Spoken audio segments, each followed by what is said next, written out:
You may be written this way, spun in strands sewn in thread, blood woven to the child you once were, huddled in the fold of night, and the demons beyond the corner of your eye stream down, a flurry of arachnid limbs, twisting and tumbling you tight to feed upon later. You may be written this way, stung senseless at the side of the road, waylaid on the dark trail, and the recollections beyond the corner of your eye suckle in the mud, dreadful fluids seeping from improbable pasts and all that might have been.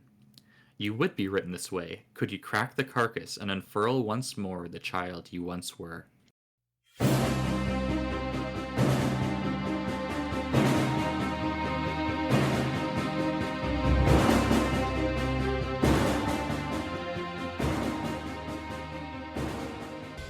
Hello, and welcome to the Legendarium Green Team's Malazan series.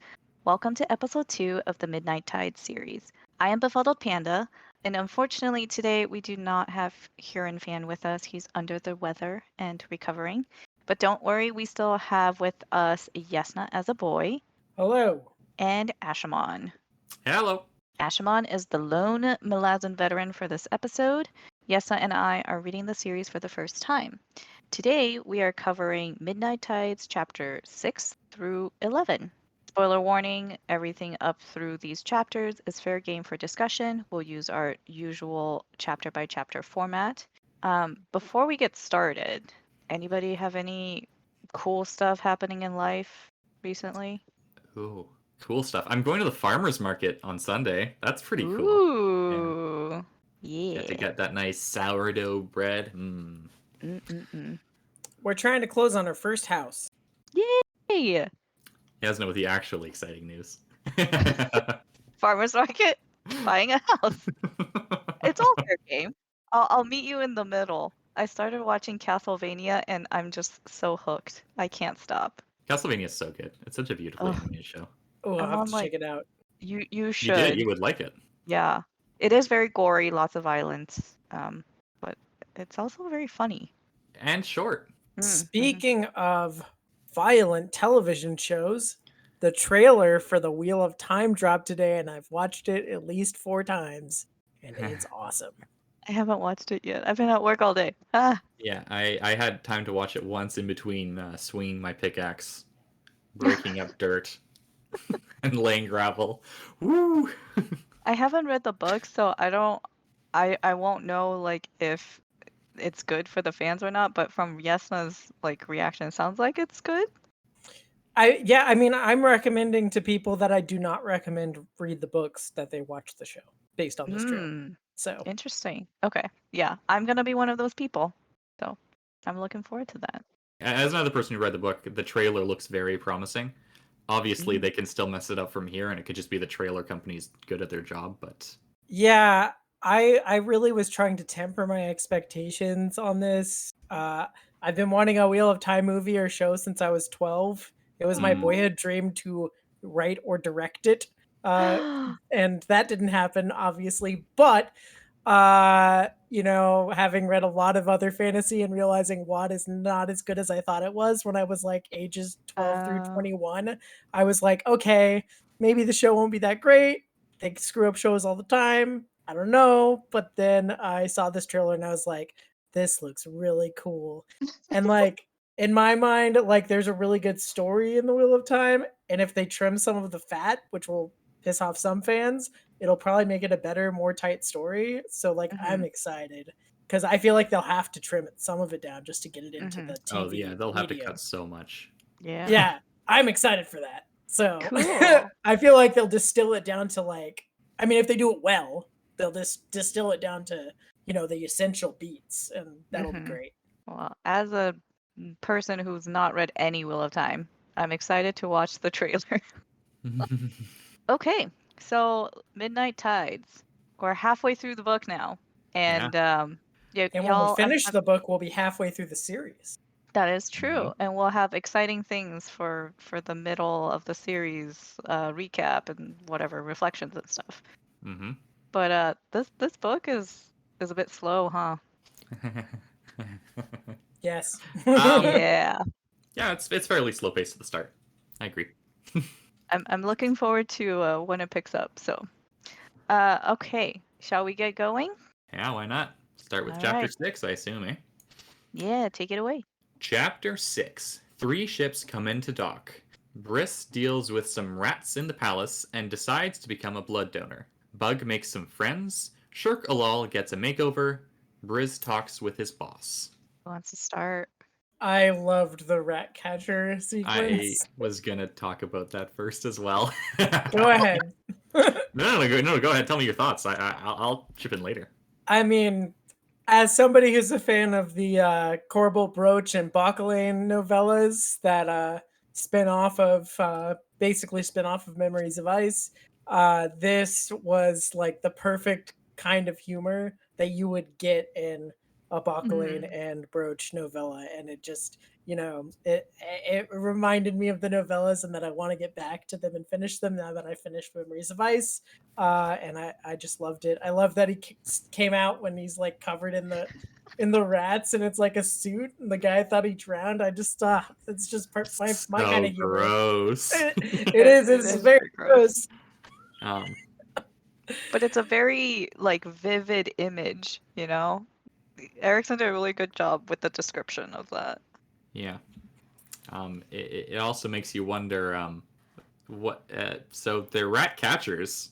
What do they do with the rats they catch? Probably eat them. I mean, I figured at this point anything is gonna get eaten. I figure we should probably get it over with now. I think probably the Utulu would probably be divisive to a lot of people. Because this is, I think, Erickson indulging the inner 16-year-old that lives inside of him. But I don't know. What are you guys' thoughts? That's gotta come out of their gaming. Yeah, right. I figured. Anyway. Yeah, I think I thought it was great, and it seemed kind of true to life. Like if you were undead and you couldn't feel anything, you'd want a way to deal with that, and so they came up with a way. Him and Cam, I presume, if it was from the gaming, but either that or he did. But it was creative. It was a very creative solution. Yes. There's a lot of criticisms of Malazan, some of them justified, but lack of creativity is not one of them. I'll give it that. It was definitely unexpected for me, and it did get me to chuckle quite a bit. But at the same time, I'm just like, but why? I do think there's a purpose to this. Okay. Okay, I think what Erickson is doing with Shirk and Ablala is kind of inverting the traditional gender stereotypes that we have around sex. Ablala, he just wants someone to cuddle with, and he's not really interested that much in sex. Like, I guess he enjoys it, but like, he wants more, right? It's about a deeper connection with them. And Shirk, she just wants to have sex, basically. And it's kind of like voracious about it, and she doesn't care really about people's personalities and such. And I think it's like a refreshing way of making fun of human preconceptions around the matter. Just, a lot of Malazan talks about men versus women in like some way, and this is another way. Erickson is just like poking a bit of fun and saying we're not as different as you may think. I get that, yeah. And those stereotypes may have some basis, but what I've noticed more than anything is not that there's no polarization on gender on that question, but in my life at least, so anecdotal, of course, I've noticed that usually what tends to develop is not the man wants more sex and the woman wants more of the intimacy and romance, but that there becomes a disparity of expectations and like desired frequency within the couple, and it can break down either way. Like I've seen women complain like, oh, he never wants to and blah blah blah, and I'm oh yeah, absolutely. And I've seen men that especially that are very big cuddle bugs and are so it really can go both ways. I'm a real cuddle bug. I will. Oh really? I like physical touch, and I find it very comforting and nice. So I will just cuddle all day long, essentially. I think it depends. It's based on my mood. Hmm. Sometimes I've dated some people who are a bit too clingy. I'm just like, just give me my space. And then there are times where you're just like, yeah, I want a nice hug, a longer hug. So, You're Ablala in the streets and Shirk in the sheets. I will not Yeah, you don't have comment. to answer that.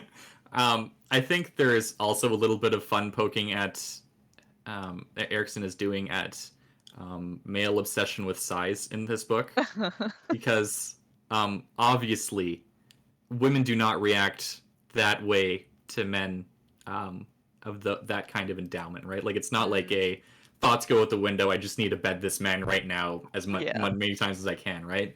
And like it seems very silly in this case, right? So he's just kind of like if size really mattered, Ablalas will rule the world, That and is that's not true. really the case, is it? And that's the other thing is I think this will be an interesting perspective perhaps, but the focus on the male size. Like what does that really Hmm. say about the female? Because not all females are the same size. Yep. And, you got to have the right size to the right size. Mm-hmm. I think that's what's important. So, Yeah. As far as like from what I can tell with my conversations with women on the topic, it's not fun having your cervix bruised. No one enjoys no. that. Okay, some people probably do enjoy that, but most people don't enjoy that. It's not fun. I think Which makes love sense, can. though. I think love and rapport can come into the equation a lot. Yes, Um, and communicate. Yeah, oh, you said rapport. Yeah, like proper communication is like the most important thing to a relationship, I think. right. Like I've met women who were like, his is so big it's painful, but they love the guy, so they were still into it.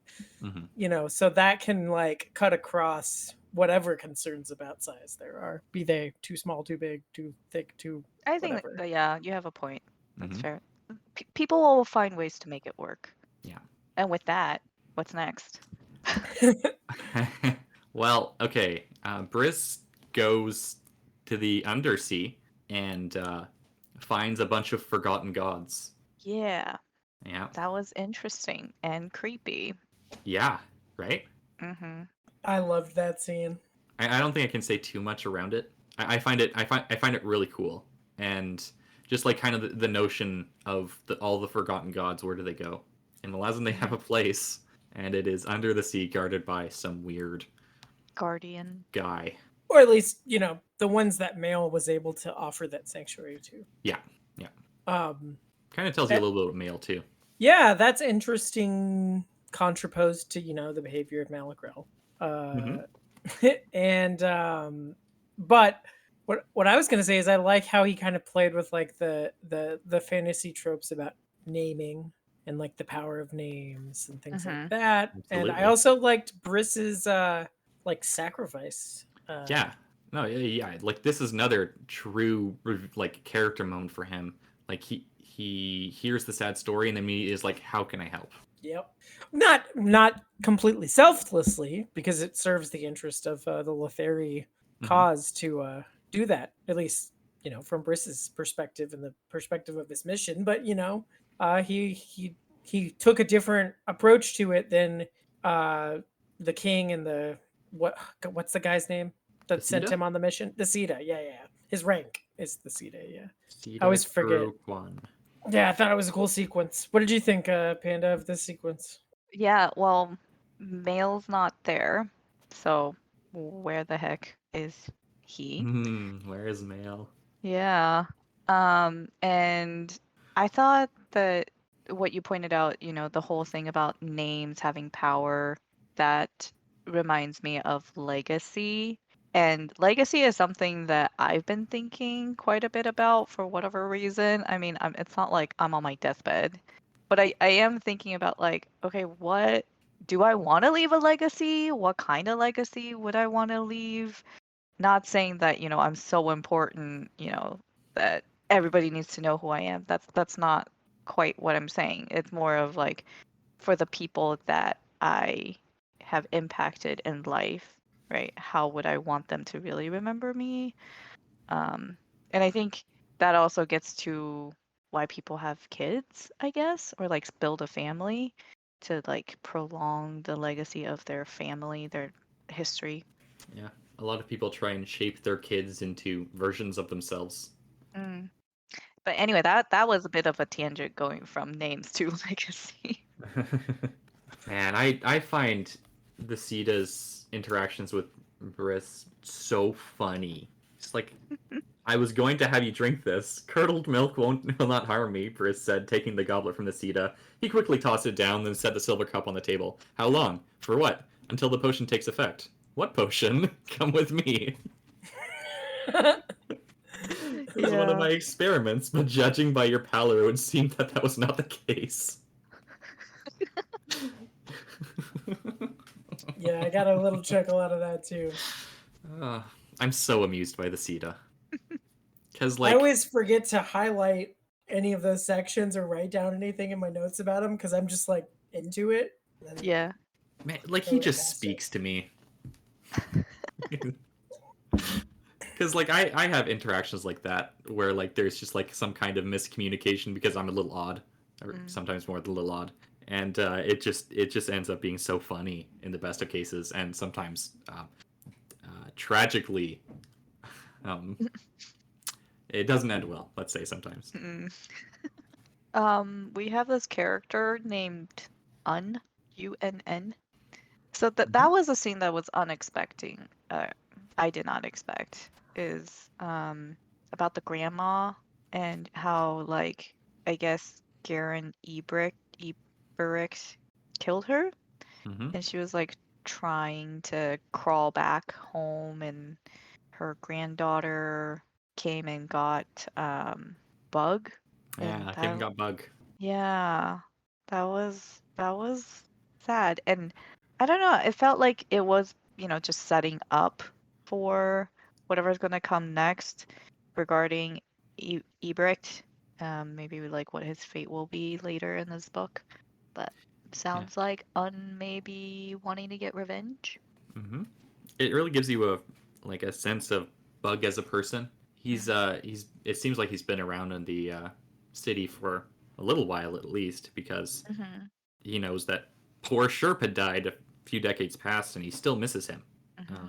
And he takes the time to come and visit these people, even though I'm sure he's incredibly busy with Bug's construction and all their investments and whatnot. And cleaning the house. Yeah. Well, he never finds time to clean the house. I guess cooking leaves of some sort. Oh my god. Banana leaves, whatever you can find at the market. Yeah.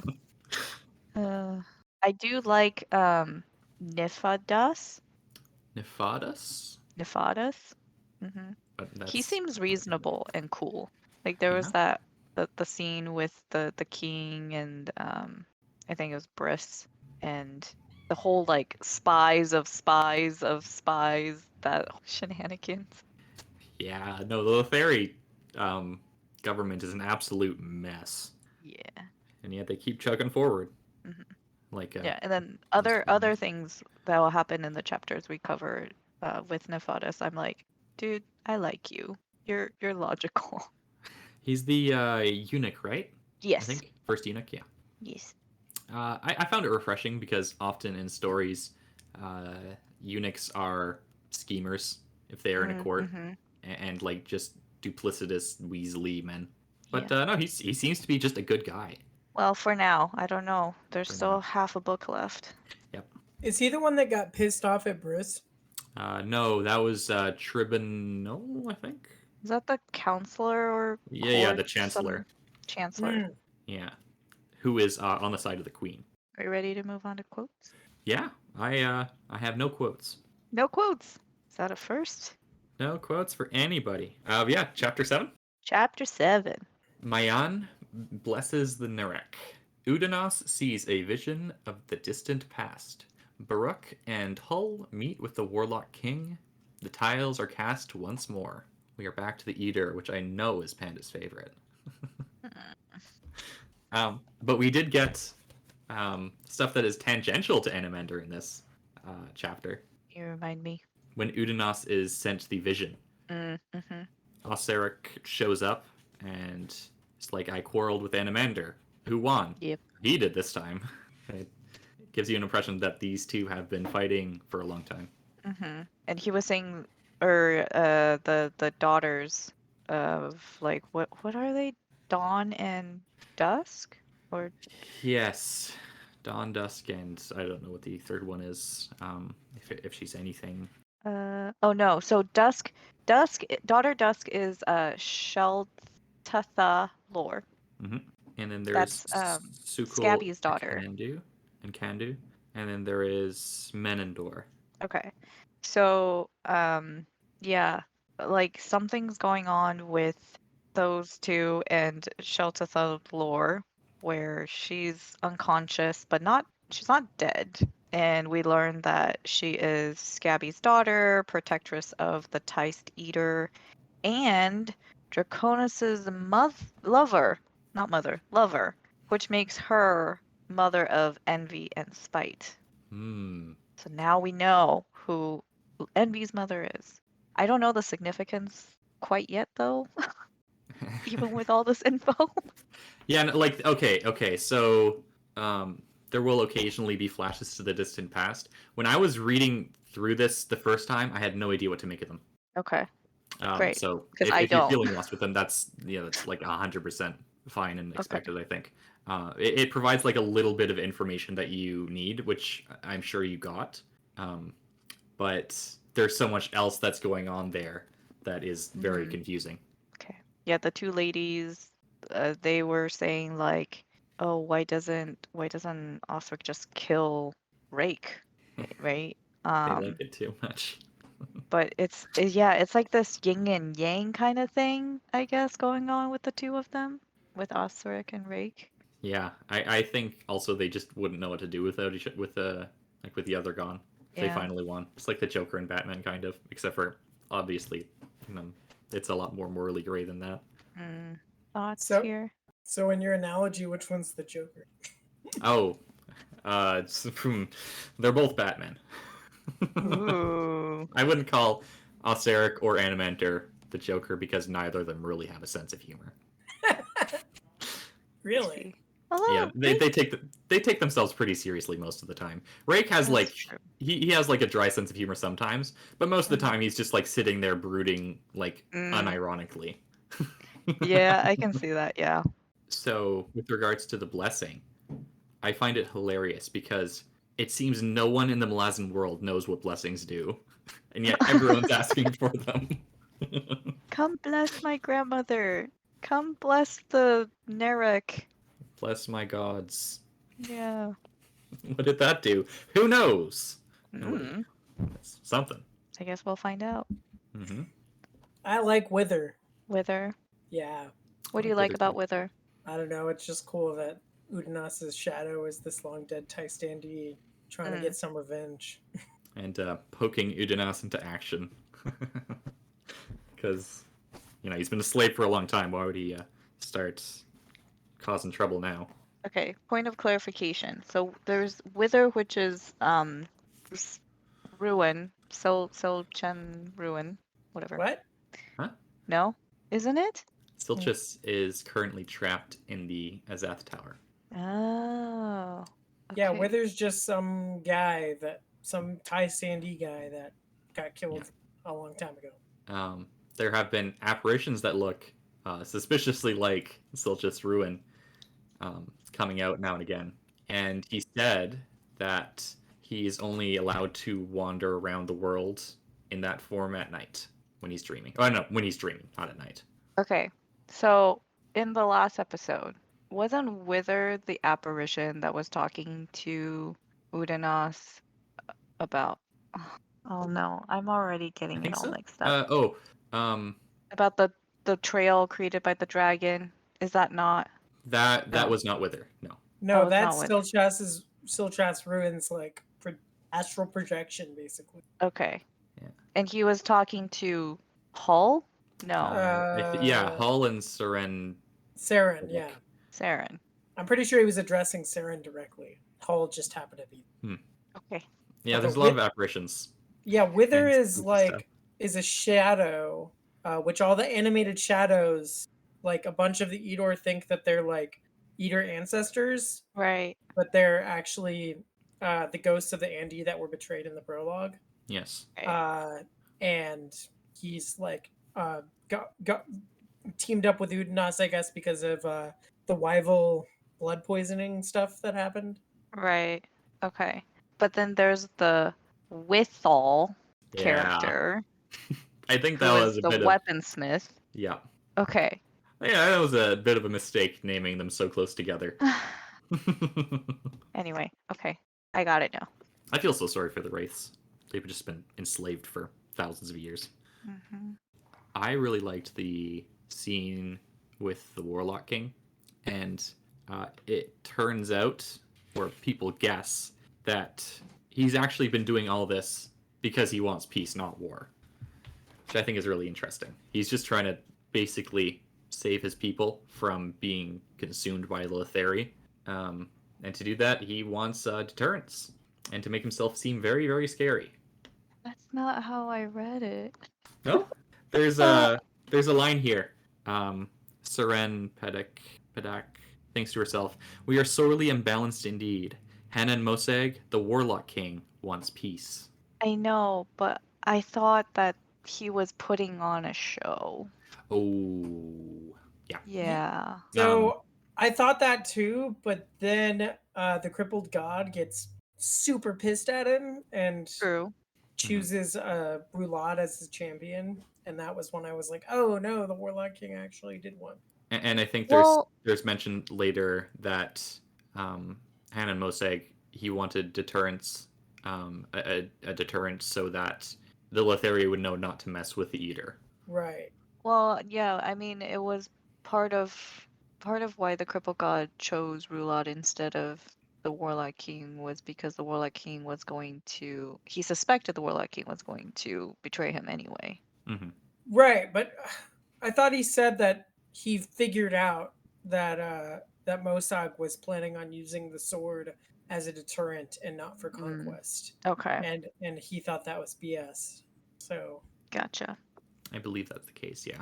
And Okay. it's also a lot easier to manipulate a dumb kid than the Warlock a King. Warlock King. A dumb kid who has ambitions and also is a bit broken.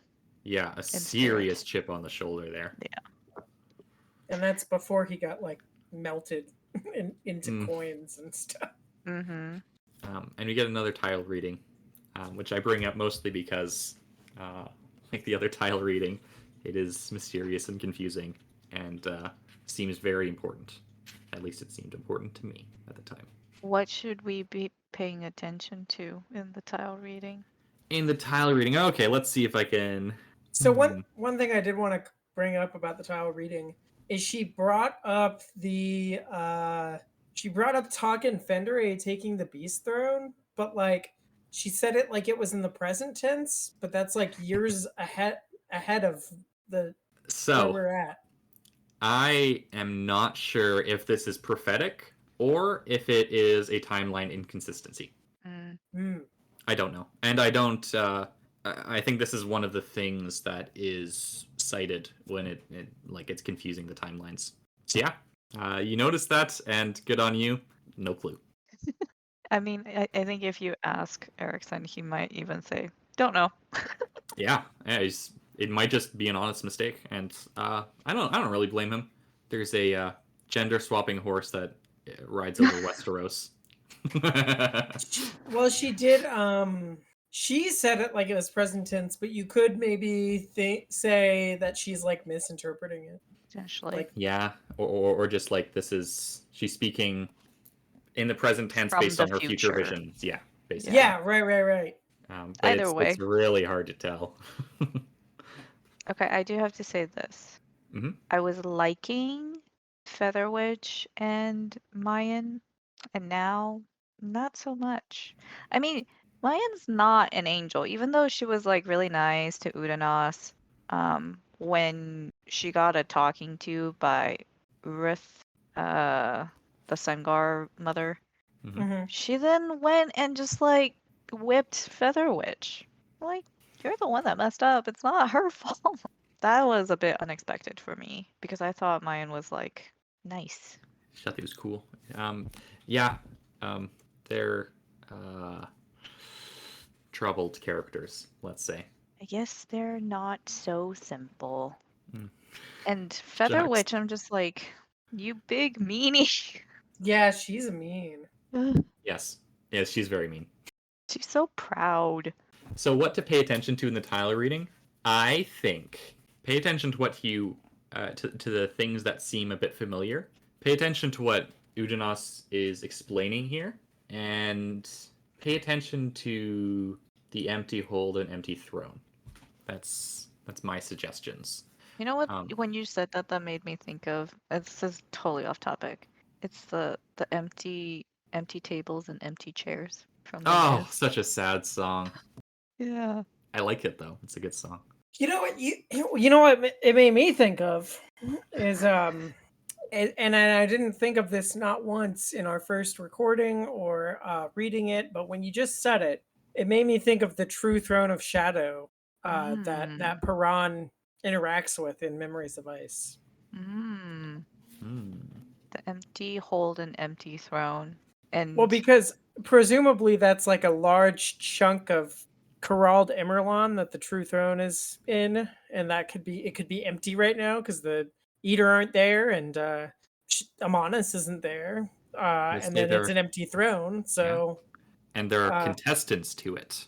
Yeah, blood and madness. And I don't know why I didn't think of that. Like, even though I knew that those scenes in Memories of Ice were foreshadowing Midnight Tides at the time, like I was like, oh, this is foreshadowing book 5. Didn't think of it until just now when you said. Well, I didn't think of it until you said it. So, yay! And there's also this isn't necessarily in this chapter, but while I'm thinking of it, we start to get an idea of the errant that the Letheri talk about. From what I remember reading these, it indicates that the errant is a being that nudges fate, essentially. And you do not want the errant's attention. So that's my little bit of exposition for you. Cool. I think one of the epigraphs basically says that. Yeah. Quotes? Not this time. I got some. Yay. Me too. Go ahead. No, you go first because I have like 3. Maybe you'll knock at least one of them. So going back to Feather Witch, to Udanos, she says to him, "Do you think I appreciate owing you my life?" Because Udanos is basically like, hey, what's up with you? And that was when I was like, okay, so Feather Witch keeps calling Udanos indebted. Like, hey, indebted, right? And this line, it really highlighted, like, she's upset that she's indebted to an indebted. And just, I'm like, dude, he saved your life. And like, they're both slaves anyways. There's nothing real that separates them, right? It's so frustrating. Yeah. Well, I think it's implied that there's a baked-in assumption of a lot of the Letheri slaves that the Letheri will invade, crush the Eater, they'll be freed, and then they'll resume their lives before their enslavement. And so, like, the upper class people are like, oh, salvation.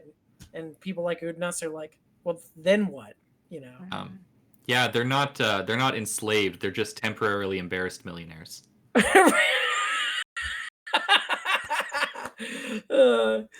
Well, that even some of the indebted slaves, that quote could apply to, because some of them are like, oh, we'll raid the barrows and we'll get the gold and then we'll pay off our debts. And, It's a nice thought, at least. Yeah. I didn't really have a quote, but I went back and tried to find the poem that says this about the errant, just so you guys can make of it what you will. It's at chapter 6.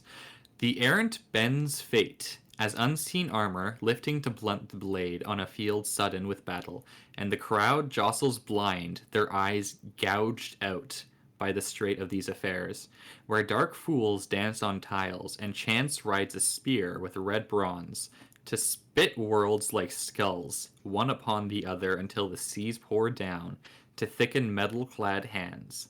So this then is the errant, who guides every fate unerring upon the breast of men. not a very positive portrayal. No, I'll say. not indeed. Is the errant supposed to be like kind of mocking the concept of the invisible hand of the market? I don't know. Well, just because of the way the Lithari are portrayed as like kind of worshiping blind market forces and That could be an aspect to him. yeah. It's the creature. Obviously that poem has like a war metaphor to it, but often people who are like obsessed with that kind of economics, first of all, those economics can lead to war, and second of all, it could be like metaphorical. I don't think it's the primary metaphor of the errant, but it definitely could be part of it. Okay. It was just an idle thought, and I didn't come up with it reading, so it's far removed from the source material. Do you want to share a quote? So the first one I've got is it's Udanos is like musing to himself in his head. Fallen. Who tracks our footsteps, I wonder? We who are the forgotten, the discounted, and the ignored. When the path is failure, it is never willingly taken. The fallen. Why does my heart weep for them? Not them, but us. For most assuredly I am counted among them. Slaves, serfs, nameless peasants and laborers, the blurred faces in the crowd. Just a smear on memory, a scuffing of feet down the side passages of history. Can one stop? Can one turn and force one's eyes to pierce the gloom and see the fallen? Can one ever see the fallen? And if so, what emotion is born in that moment? Now, if this was a different character than Udanos, this passage would piss me off because it reminds me of this essay that this scholar wrote, some like post-colonial scholar that's it's often referenced in like the postmodern and post-colonial crowds, and maybe it had an impact. I don't know when it was written on Erickson here, but it's the concept of the essay, or maybe it's even the title, is like, can the subaltern speak, which is like fancy academies for like, can the like most downtrodden and poorest in society actually like have agency and a voice? And so like that entire concept feels so arrogant to me and like so like just like treating them like they're an alien species or something ridiculous. But because it's Udanos who's musing it and he considers himself one of the fallen, it kind of blunts the edge off of, it kind of depends on who's speaking. When you're asking this question, can you even see the fallen? But I don't know. So from his perspective, I quite liked the passage. Yeah, I think that's a really good passage. One that has musings on one of the core themes of the series. It is called Book of the Fallen, and I think it's really starting in Midnight Tides that Erickson starts to bang on that drum, and like you start to really get the feeling of what he's going for with the title of the series. Because certainly a lot of people have fallen before this in the series, but it's ramping up.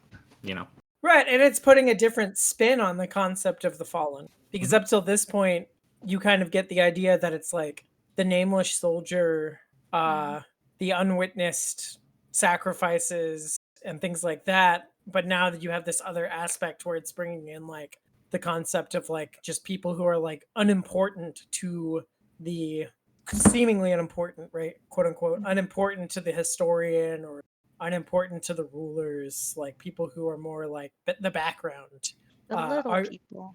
Right. And you kind of got that a little bit before this, because like the soldiers are kind of the little people, but they're like the more seen aspects of it. I guess you could say.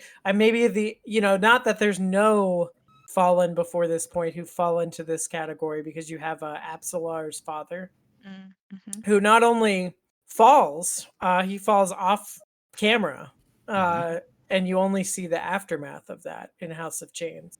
But it's not been as like much what I've been thinking of up to this point in terms of Book of the Fallen. Thinking like the Malazan Marines, or the Wiccans, etc., etc.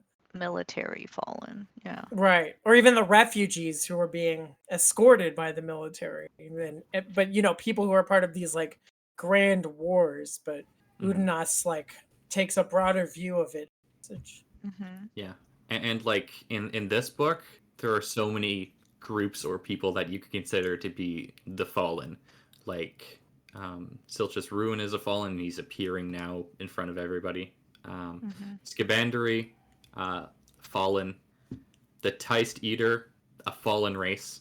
The slaves. The Taistandi who were slain by the Teist Eater that are like lingering as shades. The Forgotten Gods.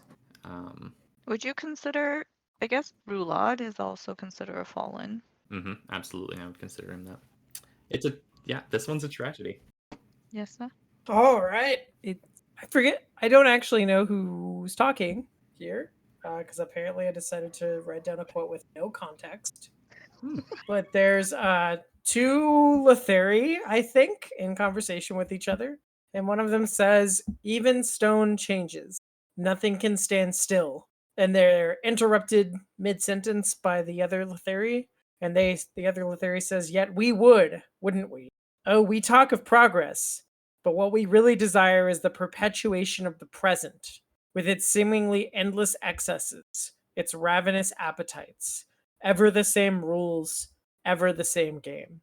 And this is a pretty poignant sort of poking at the idea of Stephen Erickson wrote this sometime in 2000 something, right? So he lives in our time, and we're in a society that, at least at the time this was written, you could argue that, maybe after 2020 or 2018, or there's a few 20x that you could argue this might have changed a little bit, but at least, until very recently, it's a society where the people who are sort of in charge have and who are in charge of like producing like and replicating our culture and our cultural ideas, not only think that their idea of progress is just constantly replicating the same patterns that are going on today, but who are also like now I'm going beyond what's in the passage here. You could also take this sort of mockery of this idea of progress that's just this constant repetition that Stephen is doing and point backwards because there's this historical presentism that pervades modern cultural representation of past historical periods and like ascribes today's morality and today's patterns of behavior and today's way of humans relating to each other backwards onto historical periods where those ideas didn't really hold. So yeah, just it's like looking at the past with the lens of the present. Right. And not even necessarily looking at it, but like pushing a picture on top of it with the stamp of the present. There's this literary critic. He's a teacher of Black American studies. I forget the exact nature of his degree or what exact classes he teaches, but he's a teacher and he writes articles that, like criticizing like films and stuff. And he's always quick to kind of highlight this tendency in Hollywood productions, particularly of like looking at the past and just, like trying to stamp it with this like eternal, like as if the morals of the present are like this eternal thing that never changed and never change. And Erickson doesn't say that here. He says it about the future, not the past, but the same thing is going on in actions, in my opinion, and this critic's opinion. One thing that's really two sub things. This is done for better and for worse when referring to the past. If you pay attention, there are an awful lot of politicians that run upon the idea of returning to the glorious past. Yep. And for a non-controversial example, or something I hope is not controversial, our current notion of chivalry being about treating a lady right and like opening doors and pulling out chairs, that essentially arose during Victorian England when they were romanticizing the past several hundred years and how knights presented themselves. When in actuality, it was the code of chivalry was essentially knights ransoming each other. So they don't don't get killed, and making Wasn't money it off of it and stuff. Wasn't it also like just the general coda of behavior of people Yes, who it was also get on just general horses code of and stab contact each for other? um, Um, yeah, if you're knighted, yes. And it was very much not our current conception of it. And knights were not these glorious figures. Most of them didn't conceive themselves as such. This is a faulty lens that was looked at through the past to make the Victorians feel good about their history, essentially. and probably about their current way of how they conceive they should treat the women of property in their society. You guys hearing the squealing? Yes. Yes, Oh my god! I don't know how to make him shut up. it's okay. I hope so.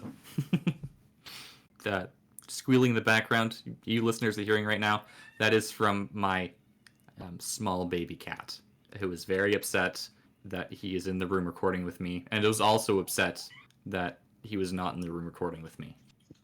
I have no idea how to placate this thing. Do you mind if I go with one last one? Try not Go to go ahead. on for as long. Okay, so this is Udnas, I believe. But it might be Saren. I don't know. One of them's musing about Letheri, the Letheri slaves, and contrasting them by implication to the Letheri laboring class, essentially. And they say the Letheri slaves in this village owed no debt.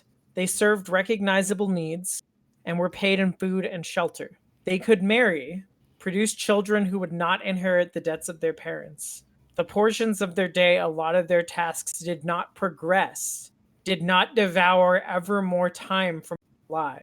In all, the loss of freedom was shown to be almost meaningless to these kin of hers. Oh, so it is Saren, not because it's Yeah. hers. I mean, obviously, like, in my opinion, wage labor is a more progressive form of exploitation than slavery, but it is highlighting some of the interesting sort of critiques that these people who have seen both the Edor system and the Letheri system have a Letheri system, and by implication of our system, the way that often our jobs will continue to devour more and more time from our lives, and the tasks continue to grow. Like, for example, every year in retail, usually they'll cut down the number of hours you're doing work and they'll increase your work.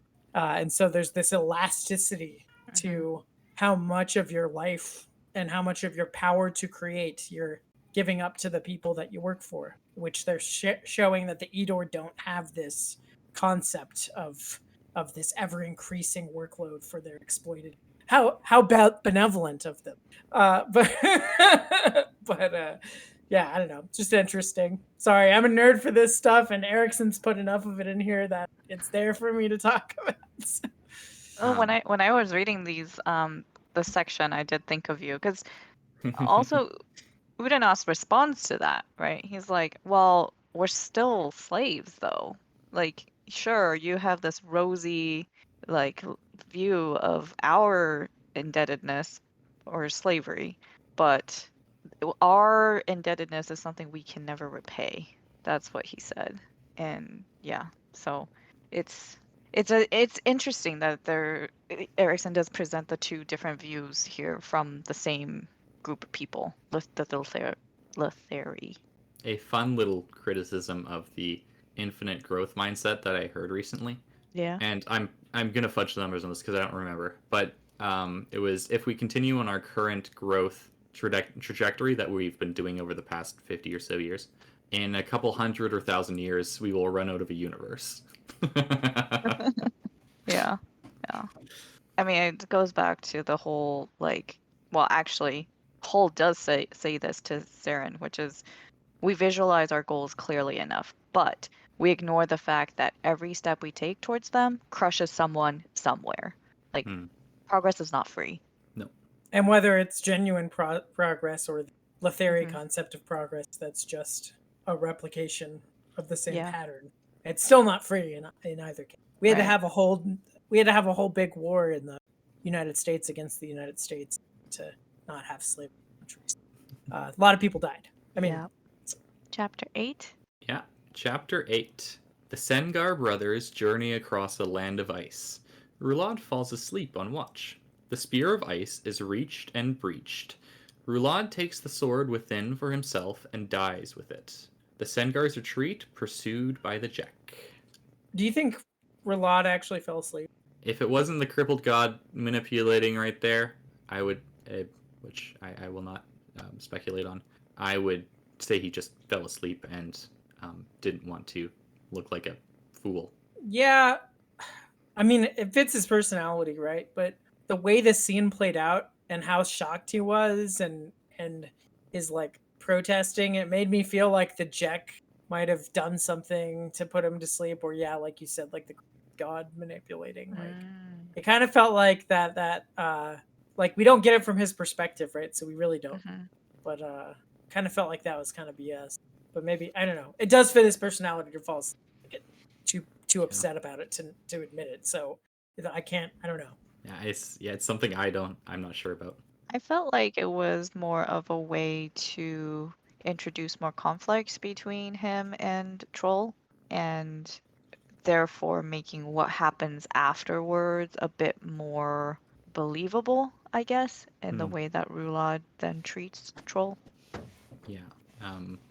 This is definitely a significant source of resentment, and even in just this chapter, I think he tries to make up for it with his actions, and I think he dies for it. Well, yeah. So there's that, and then there's also like how would you feel if you're a troll or any of the others besides Rulon, and you like castigated this guy for doing that, he died the next day. Yeah.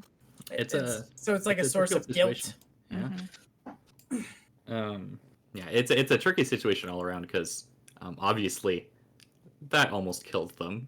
They got all their food stolen, and maybe could have just been murdered in their sleep. Mm-hmm. I honestly don't have that much to say for this chapter.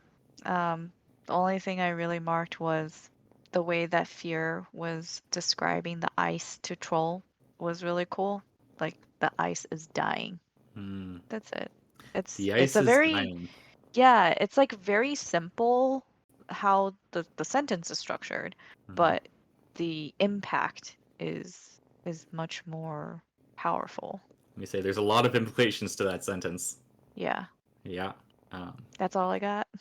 I love the imagery in this chapter, and I think the scene where Trull is fighting off the Jek by himself, gorgeously written.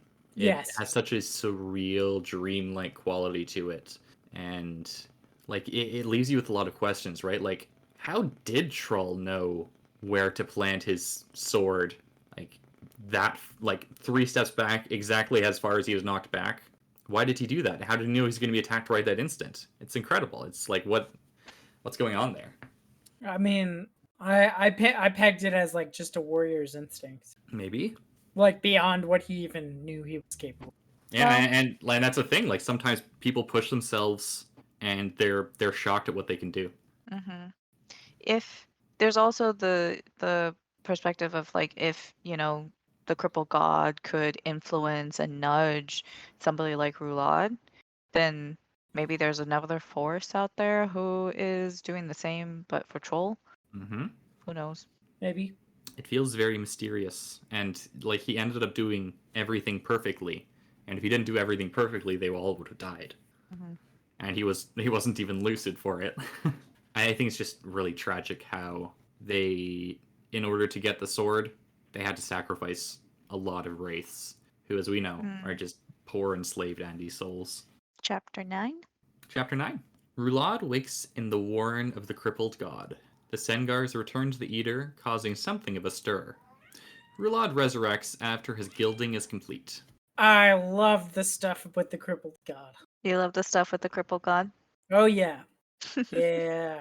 I love all the divine schemes and getting to see the inside of that instead of just seeing like the after effects on like prime material plane, if you is fun for me. I like seeing like Gamanus and Cotillion confronting the Fisher girl and sicking the hounds on the village. I like seeing the crippled god in his tent coercing people to do different things. Yeah.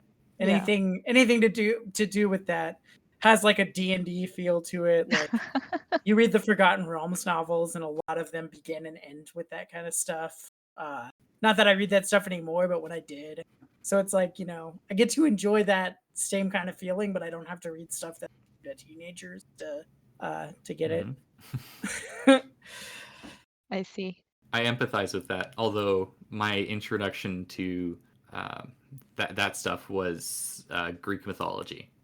Oh yeah, totally.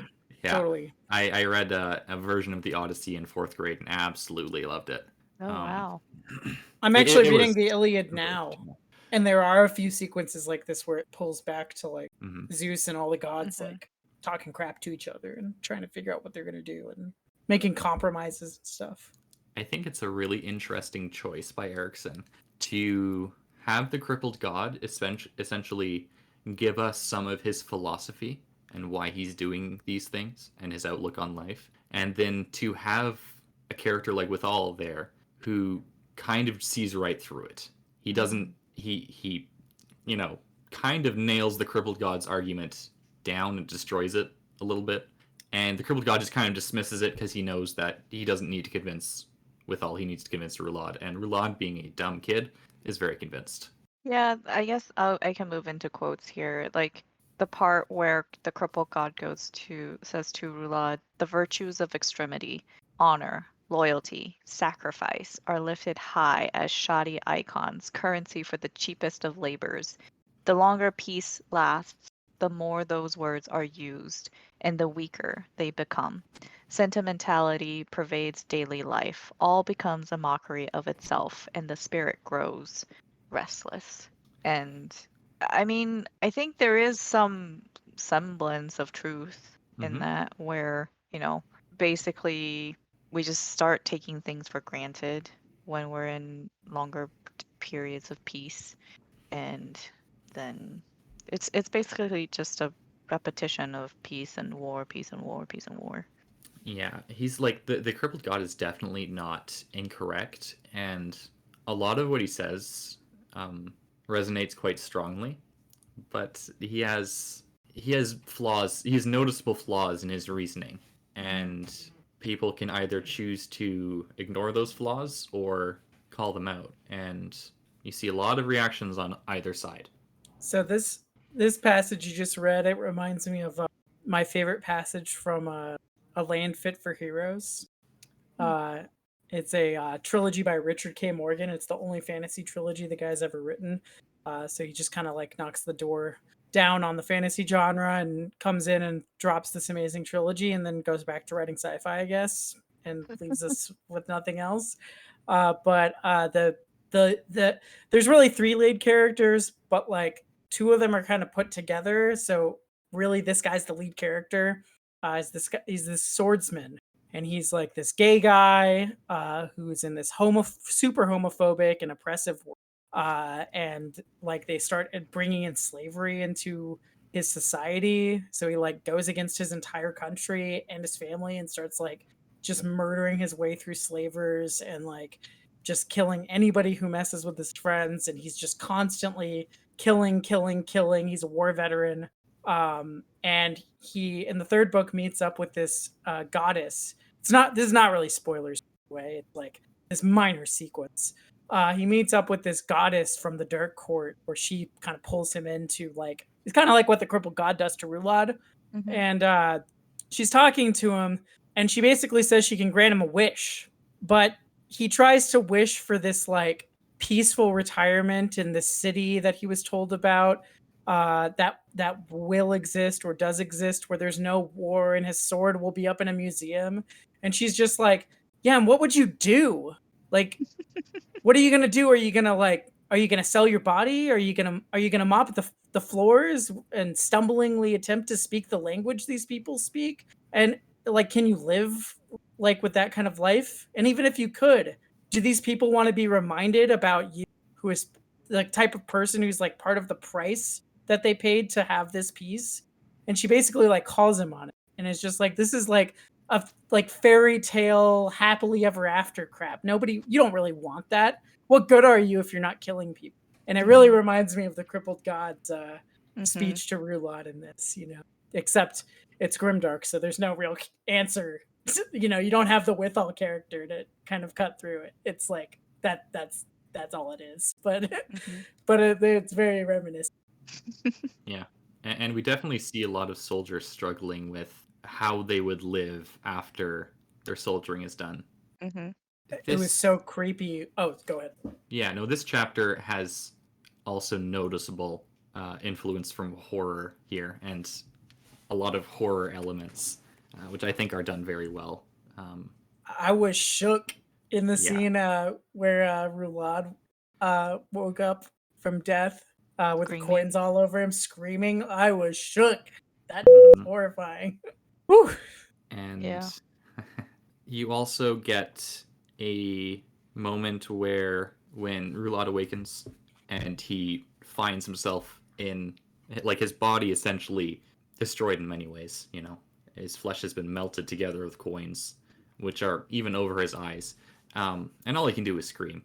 Udanas soothes him and talks to him and tries his best to help him out, despite Udanas himself being essentially, he's been working on Rulad for like essentially a full day, and he's completely exhausted, which gives you also an insight into his character. He's this kind of self-sacrificing person. Like when the time comes, he's willing to do what he thinks is right, despite all of his melancholy and his musings and such. I don't have any more notes for this chapter. Neither do I. Chapter 10. Chapter 10. Tehul visits a brothel and plays matchmaker. Briss predictably plays politics poorly. Shirk and Blala go on their first date, making some money and a friend in the process. We learn that the Azeth Tower has died off screen. Okay, I'm gonna get this one out of the way first. I was not expecting a 69 joke in Malazan. When I read that, I was like, wait a minute. Is that? It totally is. Yup. It's Tehul right there. talking to Matron Delisp when she asks him his age. What I was shocked by, probably because I've read Bacalane and Broach novel, is that nobody said nice. I guess that wasn't a thing when he wrote Midnight Tides. Like the matron didn't say nice back when he said he was 69. It was a different time back then. Right? Apparently. But also, poor Bug, man. I think Bug just needs to get laid. Don't we all? I mean, yeah, no. This scene is just comedy gold. I think, very much needed after the last chapter. I would say, and I especially like this because it really shows that Erickson is like he's not an arrogant guy. Like if you have an uncharitable reading of his works, especially this stuff, like it can come across as like pretentious or like he's preaching to people. But and I think you guys would both agree he's really not that way. And meeting in person only confirmed that for me. He insists we call him Steve, and he doesn't want to be treated as like a privileged person or like treated like as a class above. So you're basically saying that because he can make a bunch of sex jokes and be in the gutter with everybody else. Oh yeah, he's totally fine being silly, and it's not like a Terry Goodkind thing where he's like, I don't write fantasy, I write things with high themes and such. No, he's willing to have a good time with his works as well. This is not just to make people suffer and rethink their lives. It's also to have a good time. Goodkind said that? Not Terry Goodkind. Wait, was it Terry Goodkind? Sword of Truth guy. I don't remember his name. Yeah, that was Terry Goodkind. Yeah. He really? Yeah. Of all the people who have the right to be pretentious, he's not one of them. Wow. Yeah, he's I've never read it. Controversial guy. His stuff's a lot of flack. Yeah, his stuff's really derivative of both Jordan and Ayn Rand, and it's like pretty trashy. I heard a few excerpts, and boy, did it get goofy, and not in a way that he knew what he was doing, but very much like, and he's so full of himself that is like, oh my god, he thinks this is good writing. That just adds to my hate. You're just fueling my fire. The Of chicken. hating good The guy. evil chicken. Oh dear. Did he? Yeah. He recently passed away, didn't he? Yeah. Okay. Well. Wow. I Had to make me Sorry. look like a jerk, huh? He had Sorry. a fulfilling life, Uh, but he was quite a guy. If people are upset that we rag on Terry Goodkind a little bit, then they're probably going to get upset with us over other things too. You can just add a disclaimer like the opinions of the Malazan panelists don't reflect the legendary. We are not currently dancing on anyone's graves. R.I.P. Yes. Okay, I'm gonna go through my notes because I don't have that many. The things that Taehol and Bug eat, gross, disgusting, OMG, what the heck? How do they do all the stuff that they do when they eat food like that? How are they Yeah, still right. alive? And Honestly. there's Looks like like no that's a good nutritional question. value. Yeah, like they would be withered sticks, you know. You know, it's your fault that I think it's acceptable to quote a Disney princess movie in a Malazan podcast. I'm it absolutely is. I'm pretty 100%. sure that in Pocahontas there's a line. Maybe it's not Pocahontas. It's one of those Disney movies. But it might be Pocahontas, where somebody's like, "How do you get so big eating food of this kind?" That's that's what came into my head just now about Tail and Bug's diet. Oh dear. Some I don't more remember leaves, that one. please. Don't skimp on the sauce or whatever it is. Right the second time. Whatever it is, you don't know? No, master, it just leaked out. Maybe from the leaves, maybe from something else. It reminds me one of tanneries? Yes, that's it exactly. Well done. I just had a thought. Please, master, do not pursue that thought. Keep coming back. The thought? No, the supper. Time for some air. Oh, I lied. It's Empire Strikes Back. Oh yeah, Yeah. okay, it's It's Star Yoda. Wars. My bad. That's okay. I've seen that as much as I've seen all the Disney princess movies. So I mean, it's part of Disney There is now. a princess. So Yeah. that is true. there is a So princess and technically it's you a are Disney correct movie. now. Yeah. Sorry to all the Pocahontas and Star Wars fans that I just slayed. I was gonna save this for the quote section, but I feel like it's appropriate now. Okay. The puns in this are, oh man, he has so much fun writing this. This is Tehol talking to Shant. Now, I'm going to give you a list of names, which you will have to memorize. Horrell Esterict of Cargo Olives, Mirik the Blunt, eldest of the Blunts, owner of Blunt's Letheri Steel and Blunt Weaponry, Stupel Rot, the grain magnate of Fort Shake, his brother, Purist, the ale brewer, Erudinus, queen of the Rustleaf plantations at Descent, the financiers Bruck Stiffen, Horrell Rinisict, Great Chizev of Letherus, Hepar the Pleaser of Trait, debt holders Druz Thenict, Pralit Pef, Borukta Ilk, Uster Turan, Listery Moloch, all of Letherus, Thorav the Hidden of Room 11, Chovar's Manse on Seal Street. Trait. Got those. There's more. A dozen or so. So I read the first 4 paragraphs of chapter 12, and there's something funny that's going to come up about that list in chapter 12. Like these are like they're really easy to miss, but like just stuff like Thorav the Hidden of Room 11, just oh man, that makes me chortle. What's the joke there? Oh, well, he's hidden, but he's from Room 11, so obviously he's not very hidden, is he? Okay. And then, like, also, like, eldest of the Blunts, owner of Blunt's Letheri Steel and Blunt Weaponry. Mhm. And, Blunt weaponry. Yeah. The grain magnate is named Rot. The ale brewer is named Purist.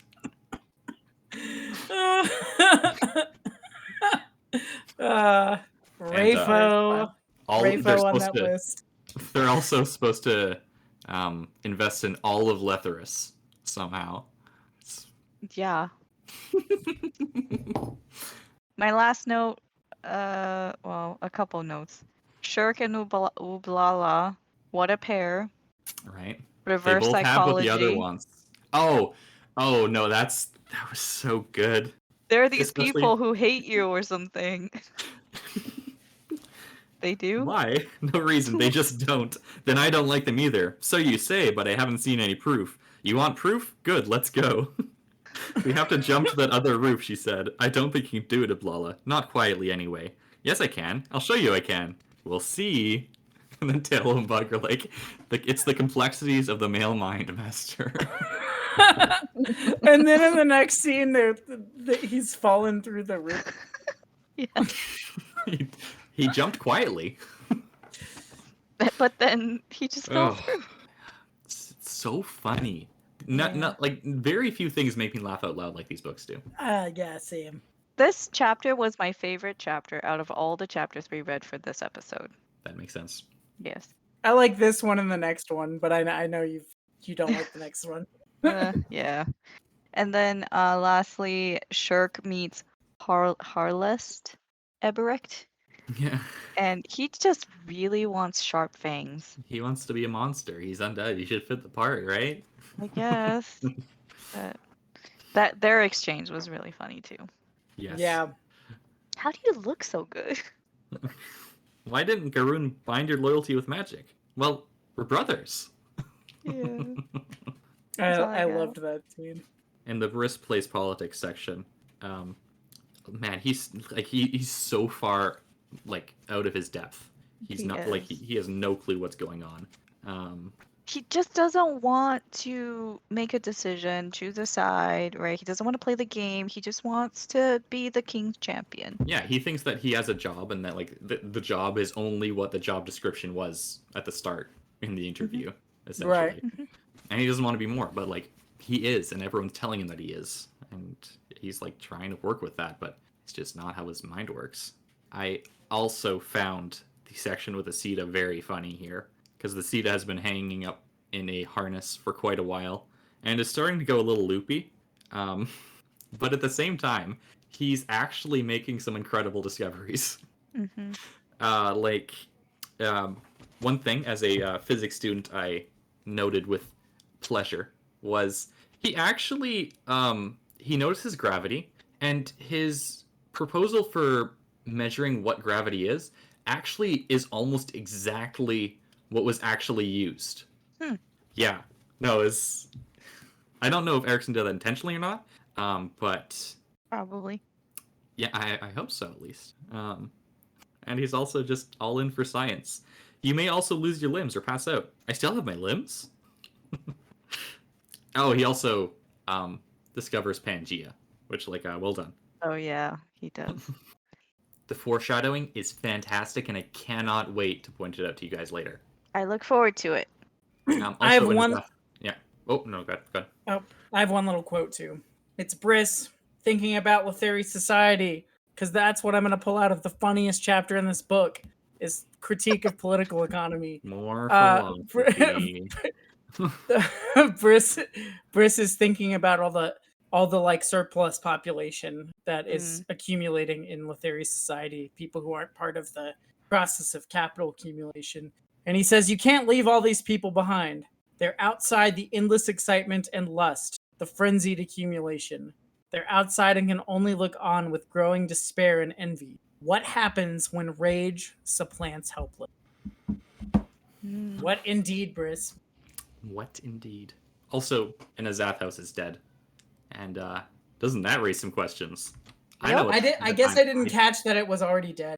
I must have missed it. I thought it was dying. musing, and she says, thinking about Tehuel, maybe he'd know what to do. She swung round on the root and stared up at the square tower. Yes, maybe he'd know what to do now that the tower was dead.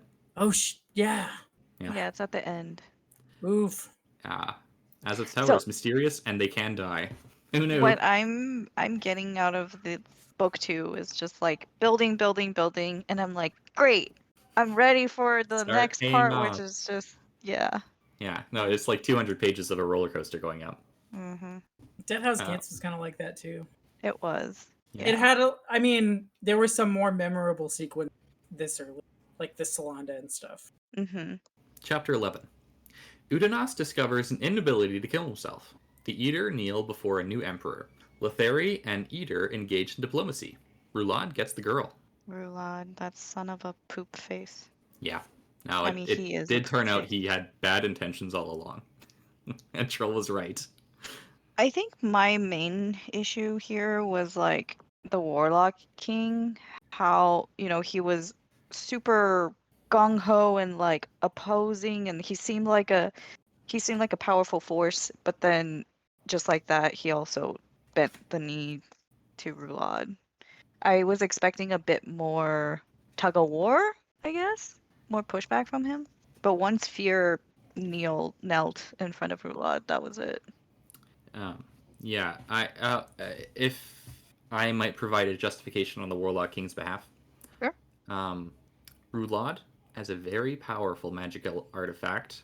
True. And it seems that he has been he has said things that could sway the Eater present. You are the most important around, signified by the kneeling of Fear and such. Yeah. And the Warlock King is a very pragmatic man. Fair. So he was definitely unhappy, but he also saw which way the winds were blowing and decided that, might as well go along with the winning side. I think he might have also been spooked that the crippled god kind of like intervened to stop him from backing out on their agreement. Yeah. It did very much frustrate me when I first read the book, though. It's like, what, just like that? This guy's obviously insane. But he makes quite a spectacle of himself. He does, and I think part of it is like if I were seeing this on screen, we would have gotten more indicators, like whether it's like the facial expression, the body language of the character, right? But because we're only seeing this through Troll's eyes, like we're not getting more in-depth picture. Yeah. Yeah. But on the other hand, the complicating factor that's brought in is Mayan's expression when she accedes to his demands. And we get a lot more of that than we would probably get unless they did like a dumb voiceover or something in a movie. If it was in a movie or on the screen, you would have to have like maybe a scene in a tavern or something where somebody's like, "Did you see this? Blah blah blah blah blah." Because I think so. I think that was something that could have easily been shown, just like with her, whether it's like a tear or whatever, or her being just visually very upset, right? Yeah. Yeah. I think that might actually be very valid criticism of the one thing Erikson does, where he mostly conveys visual information through dialogue. Like most of the Trull bug scenes, you learn about Trull's clothes and his food, not through Tail, not through Tail looking at them and thinking about them in his head, but through their exchange. I see what you mean. So in this exchange, not much is like actually described. It's just you have to fill in the blanks yourself. And maybe he went a bit too far, deciding to not convey visual information. I mean, I think for, if I were like thinking about this really hard, this is through Troll's perspective, and his focus was not on the Warlock King. His focus was on Rulad and Mayan. So we get more descriptors for that. And yeah, he's also like super disoriented and in shock, essentially. Yeah. And like before it says he had to speak, he had to ask his questions to say what no one else would say. Like he very much feels like an outsider, like the one willing to ask the questions or speak the truth. And like he feels, I think, a great sense of loss in this. Yeah. And the line "like a spine breaking" was, I think, set up really well. Yeah, I think it was really well done. Yeah. And then there's that stupid prince. Ooh. That little brat. So infuriating, isn't it? Pompous brat. The justification for saying that the Eater are in debt to the Letheri. Because like they're counting on the Eater to kind of just be savages who don't really understand these things, or if they do, to realize that the Letheri don't really care. It's just a pretext, and they'll invade if they refuse. So like on both sides, it's infuriating because on one side, colonial settlers often took great advantage of indigenous people's inexperience with language, with the materials they were bringing, stuff like that. Like they traded them beads for things of far greater value, like furs and food and knowledge and stuff. giving them trash for, you know, basically all the tribes had, and then sneakily taking more and more and more and more. Yeah. Yasna, did you have thoughts about this? Nope. I just love the chapter. I love the suspense and the tension. I love the roulade scene, even though, yeah, it's not very surprising. It wasn't this big twist, you know. You kind of knew it was coming from the moment he died, if not before that, because of Memories of Ice. Yeah. But I still thought it was cool, and because of House of Chains also. Yeah, House of Chains. I didn't have quotes, but I think I want to read a couple here. Troll wondered who could give answer. What waited in the world beyond the borders of their knowledge, sufficiently formidable to challenge this monstrosity? And how long would they have to wait? We were fallen, and the Emperor proclaims that we shall rise again. He is insane, for we are not rising, we are falling, and I fear there will be no end to that descent, until someone gave answer. Yeah, that's one of my favorite quotes. Oh, I love another riff on the theme of the fallen, and also this theme of like someone giving answer to the like to the horrors of the world that these people have to experience is constantly repeated through Malazan. Rain rushed down from the sky, blinding and blind, indifferent and mindless, but it held no meaning beyond that. How could it? It was just rain, descending from the sky's massed legion of grieving clouds. And the crying wind was the breath of natural laws, born high in the mountains or out at sea. Its voice promised nothing. There was no meaning to be found in lifeless weather, in the pulsing of tides, and in the wake of turning seasons. No meaning to living and dying either. The tyrant was clothed in gold, and the future smelled of blood. It meant nothing. Macbeth! He's read Macbeth! Of course. Of course. Was that from the first couple paragraphs? This is actually from the last couple paragraphs. Of this okay. chapter. Well, then it kind of echoes the first 3 paragraphs, which are beautiful and some of the most beautifully written prose in the series. And I'm glad I read it with my eyes, because on audiobook I would have had to restart it like 30 times or just not get it. And it was so great. And that was the moment when I realized that Simon Vance should have read this series, should have been the narrator for the audiobooks, because he could have conveyed that, and like I wouldn't have had to back 30 seconds at time, and it would have got through in a way that, while I love the guy who does narrate books, he can't do that. You know, it's just, it takes a certain kind of narrator. And but anyway, the echo here, I've only got the 3rd paragraph written down, because if I read all, it would take 1,000 years. But it's Udanas sat on a half-buried tree trunk with the sweeping surf clawing at his moccasins. He was not blind, and there was no hope for denial. He saw the sea for what it was, the dissolved memories of the past witnessed in the present, and fertile fuel for the future, the very face of time. He saw the tides in their immutable susurration, the vast swish like blood from the cold heart moon, a beat of time measured and therefore measurable, tides one could not hope to hold back. And that kind of reminded me of the part you read, because you're saying like there's no meaning to be found in the tides, but at the beginning they're like kind of seeing meaning in it, and seeing like all this stuff about memory and time and blah blah blah. And then at the end of the chapter it's like, no, there's no meaning to be found. It's natural processes. It's Erickson ringing the bell. Right. Yeah. As well, Udanas, passively suicidal in this chapter, almost dies, finds himself rescued by the Wyvil. Poor Udanas. Shall we move on to listener questions? I get one more quote. Okay. I had to pull the serious quote out of the silly chapter, so now I have to pull the silly quote out of the serious chapter. So we have, it's another slave to Udanas. You were talking to yourself, Udanas. You shouldn't do that. That's what I keep telling myself, he replied, making his way to the doors, collecting a ring cape. That's it. I just thought that was funny. And we have, some questions. The first one, I'm going to provide a short answer, but I will answer it again at the end of the recordings. Kiptan asks, what did you think of the depiction of construction techniques for submerged bedrock? It sounds plausible, and I like it. It sounded plausible to me. Yeah. Yeah, it sounded plausible and clever, and I don't need anyone to ruin it. Yes.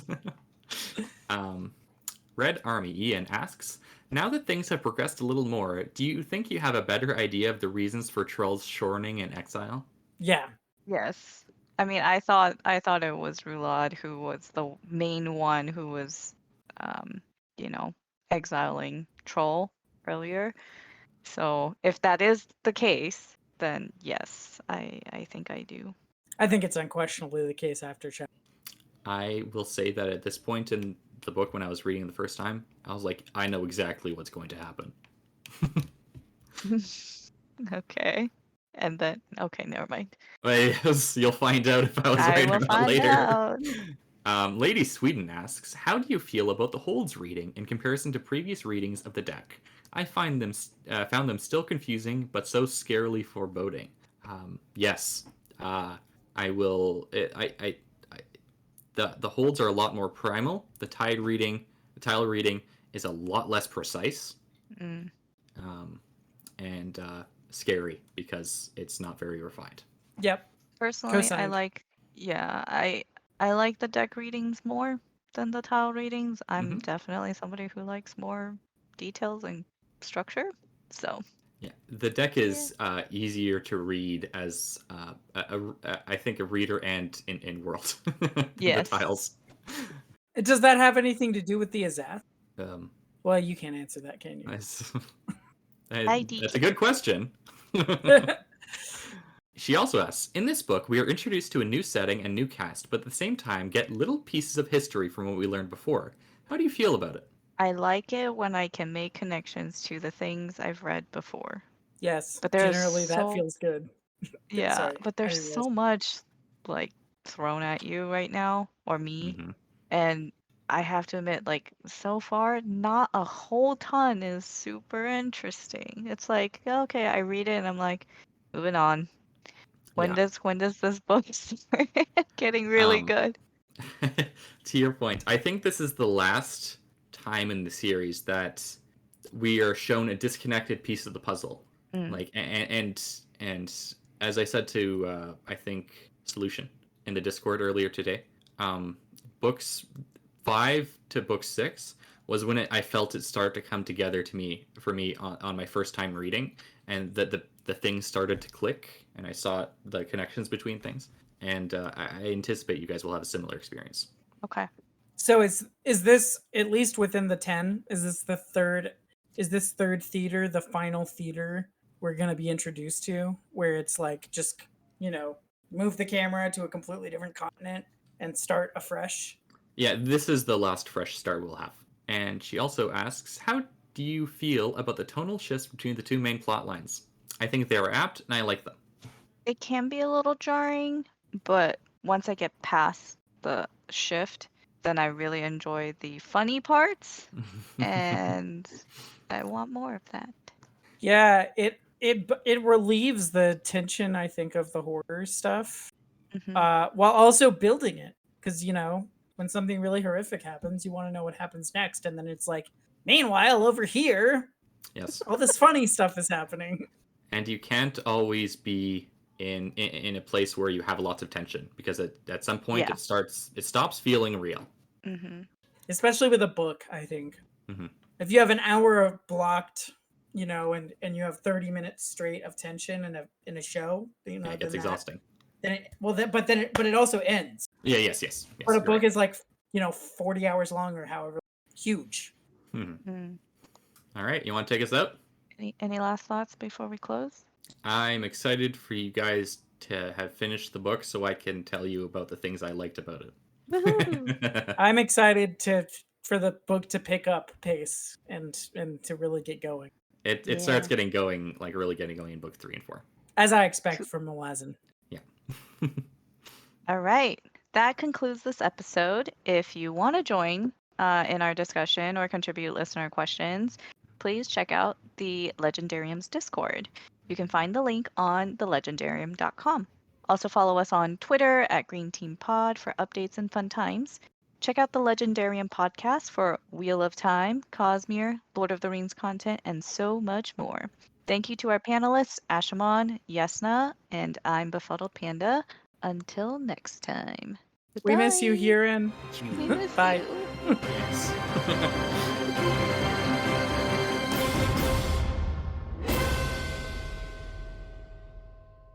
My favorite thing about doing the summaries is I conveniently put the page numbers of each chapter in for myself, which helps me a lot during episodes and for finding things. Nice. Yeah. Unfortunately, paper copies have no good table of contents, which is irritating. How do you keep your mass market looking that nice? Like this? Oh, I read it like this. That's how you read it. I don't open it further than that. I can't do it. I refuse to break book spines anymore. I've done that far too often. Trade paperbacks only, and I still wreck them.